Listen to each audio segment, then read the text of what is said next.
Hello, dear students. So, today we will do with the revision of the lesson to sleep, which is the first chapter in your poetry section. Okay, so this poem, Sleep, as we know, it is written by William Wordsworth, and this poem it is a direct address, okay, by the poet Wordsworth to sleep. The poet Wordsworth, he is addressing the sleep, okay, and this poem it is coming from a person who did not had a good night rest, who had not slept peacefully, okay, for quite some days. And this poem it consists of 14 lines. There are 14 lines in this poem, which is called a sonnet. So this poem is a sonnet, okay, because it consists of 14 lines. Now let us read the poem.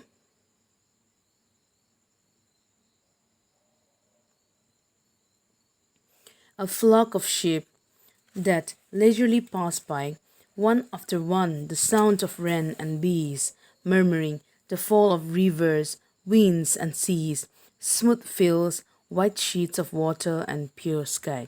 So in this first stanza, the poet describes a peaceful and idyllic scene. Okay, he's describing a very beautiful and very idyllic scene. In this scene, there is a flock of sheep, okay, that flock of sheep that walks past the poet. Okay, this flock of sheep is passing the poet in a single line. Now this sheep is moving in a single line. He is able to hear the low patters of rainfall and also the monotonous buzzing of bees. Okay, the sound of the rainfall and the buzzing of the bees.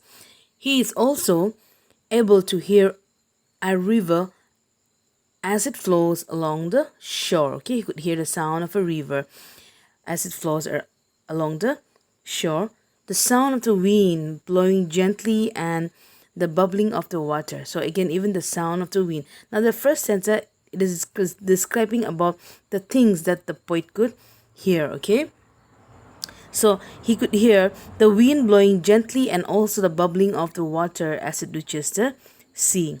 He can see fields which have been plowed evenly, okay, very smooth fields. Okay, he can see water turning white as froth is as froth.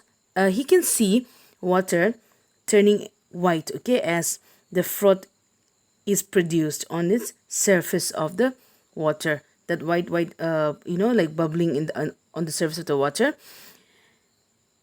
And this is produced, the froth is produced on the surface of the water due to the great speed, okay, with which the stream is flowing down. Okay, the stream is flowing down in great speed.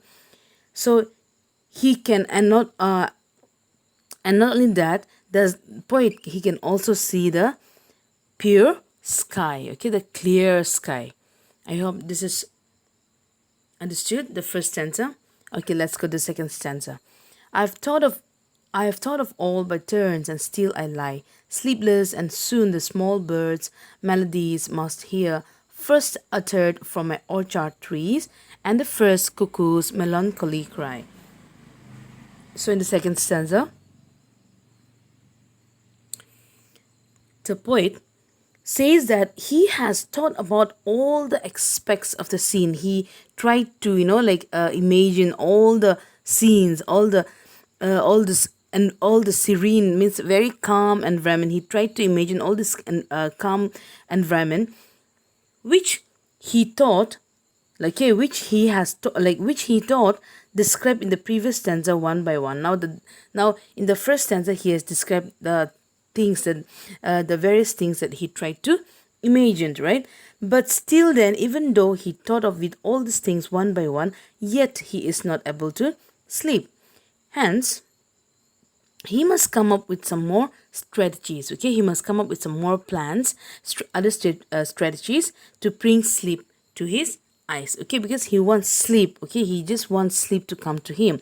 He anticipates that he will have to imagine hearing the sound of the melodious song of the small birds that live among the trees in his orchard. So here he also says that he had now that the first in the first sentence he had tried all these things, but it is not working. So now he has to, like, he will have to imagine the sound of the birds. Okay, the melodious sounds produced by the birds, or the song that has been sung by the small birds, and those birds that lives in this in his orchard. Okay,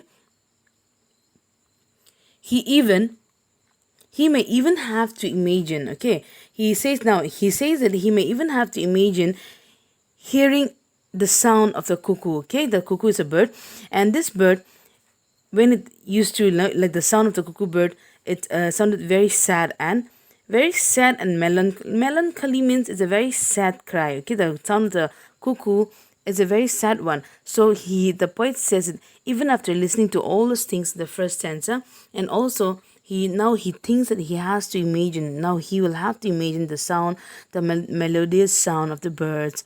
And not only that, he will even have to imagine the cry, like, like he would even like the poet will even try to sleep imagining the cry of the cuckoo, which is very sad.